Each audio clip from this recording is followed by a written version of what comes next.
Welcome to the Hope for Today podcast. Today is day 6. Okay, so let's jump in.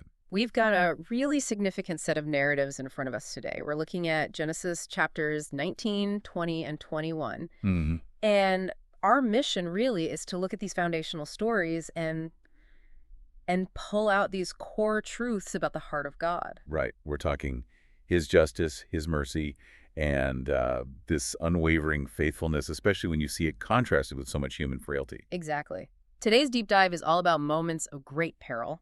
And on the flip side, great promise. We see God acting, very decisively in judgment. But also protecting those he chooses and faithfully fulfilling promises that were made a long, long time ago. So the goal for you listening is to see that obedience often demands immediate action and that God's plan is sustained even through our deepest errors. That's a great way to put it. It's really a study in tension. You have this absolute moral corruption of a society. Right. Then you move to the fear-driven failures of a patriarch, Abraham himself. And then it all culminates in the fulfillment of an impossible promise. So the question we should be asking as we go through this is, what are the consequences of our human weakness? And what does it take for God's plan to just override them? Let's start with that first one, the judgment on Sodom in Genesis 19. Mm-hmm. It's a sobering place to begin. It really is. The two visitors, we know they're angels, they arrive, and Lot insists they stay with him. But the wickedness of the city, it's immediate, it's intense. Oh, absolutely. The men of the city surround the house, and they're demanding Lot bring out his guests. So that we can have sex with them. It says men from every quarter of the city, both young and old. It's a total societal collapse of morality, and especially of the sacred law of hospitality. And then we see Lot. It's a desperate and morally chaotic attempt to be a good host. He goes outside and offers them an unspeakable alternative. His two daughters. Yeah, he says, do to them as you wish. It's horrifying. It is, and it shows just how compromised even a, quote, righteous person can become when they're swimming in a culture of absolute corruption. His moral compass is completely warped. So is the point here that even the good guys were totally compromised? Or was it some kind of desperate bluff on his part? I think it's both, but the narrative doesn't leave it up for debate.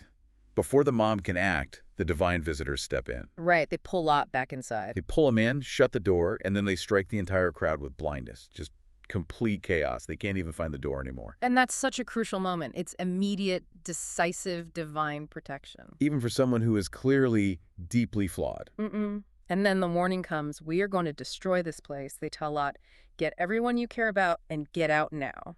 Which brings us to another fascinating human element here, the danger of delay. Yeah, he warns his future sons-in-law, and they just laugh at him. They think he's joking. But it's not just them. As dawn is breaking, with judgment literally hours away, Lot himself hesitates. He stalls. Why? Why would you stall? He knows the danger. He's seen the power of these messengers. This is that powerful insight about attachment.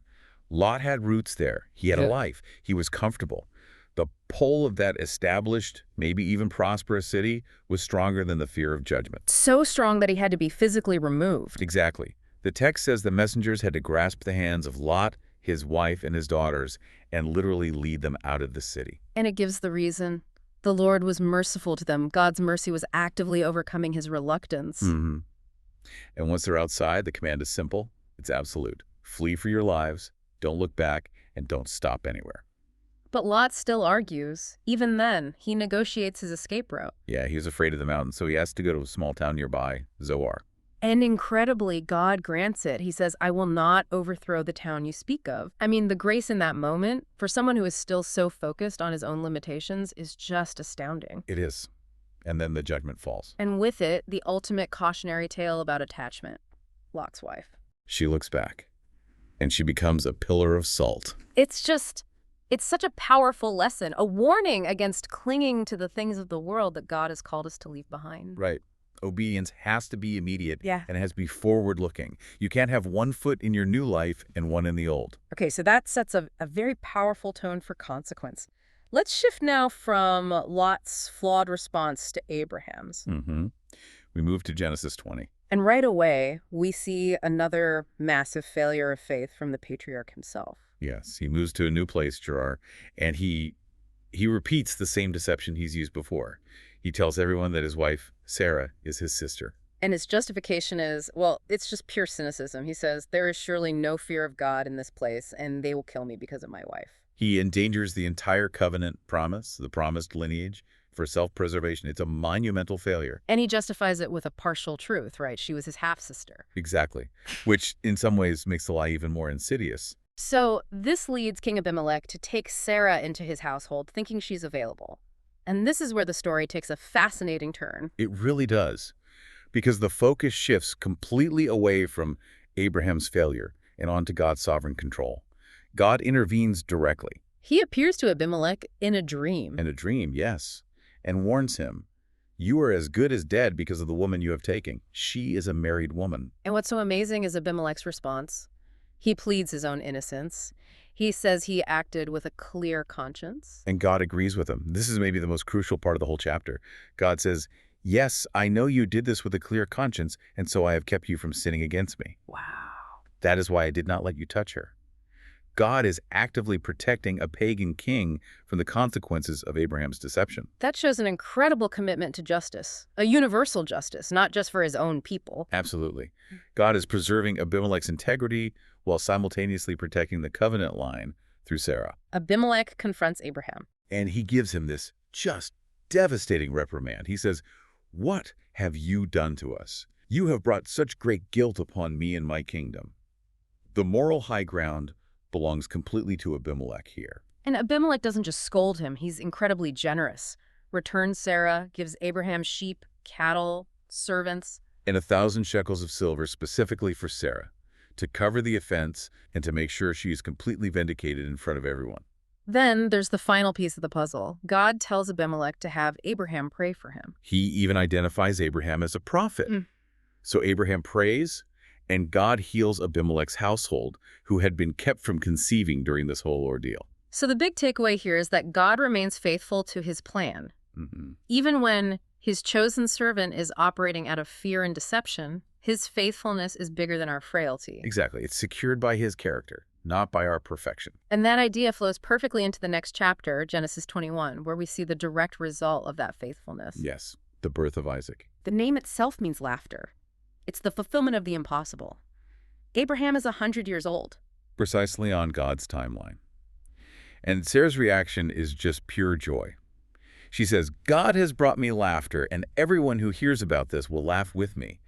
It's proof. But with that fulfillment comes a new, very difficult problem. A painful necessity, yes. Sarah sees Ishmael, Hagar's son, mocking Isaac, and she demands that Hagar and Ishmael be sent away. She's adamant. The son of the slave woman will not share in the inheritance with her son Isaac. And this is deeply distressing to Abraham. I mean, Ishmael is his son too. Of course, but God steps in again. He gives Abraham very clear direction. He does. He tells him, "Listen to whatever Sarah tells you, because it is through Isaac that your offspring will be reckoned." That clarifies the covenant line. It's firm. And this is so important. God doesn't just discard Ishmael. No, not at all. He shows his heart for both sons. He assures Abraham that he will also make Ishmael into a great nation because he is your offspring. It shows there's a difference between covenant purpose and God's personal provision. He cares for both. But the actual separation it's brutal. Hagar and Ishmael are sent out, and they're wandering in the desert until their water is gone. Hagar is in total despair. She puts her son under a bush because she can't bear to watch him die. She's just broken by grief. She feels completely abandoned, but she's not. No. The angel of God calls to her from heaven and says, "Do not be afraid. God has heard the boy crying." And then the provision, it's immediate, it's precise. God opens her eyes, and she sees a well of water, just what they needed, right when they needed it. They survive. And the text tells us God was with the boy as he grew up. He became an archer. He settled in the desert.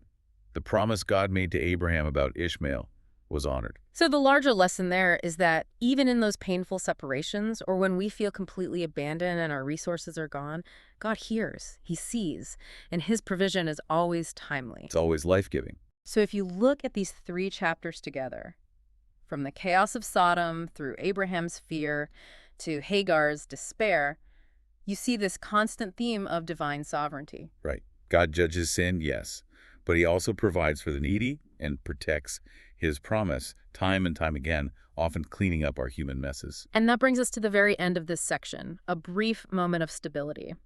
Abraham makes a treaty with Abimelech. Right. At Beersheba, the well of the oath, they settle a dispute over a well, and it establishes peace. So after all of that, All the drama, the judgment, the deception, the miraculous birth, once peace is finally secured, what is Abraham's very first act? It's not to rest. It's not to build something for himself. He plants a tamarisk tree, Oh, and there he called on the name of the Lord, the eternal God. He moves immediately from an earthly peace treaty to worship. and that really synthesizes everything we've looked at, doesn't it? We've seen God judge, protect, forgive, and provide. He's always true to his word. Despite our fear and our failures. So it leaves us with this final thought. A question, really. When your life is finally settled, when that peace you've been fighting for is secured, is your first impulse to call on the name of the Lord, the eternal God, like Abraham did?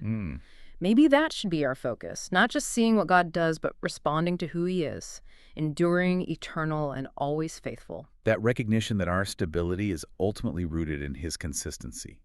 That should be the foundation of our worship. That was it for day 6. Meet you on day 7 tomorrow.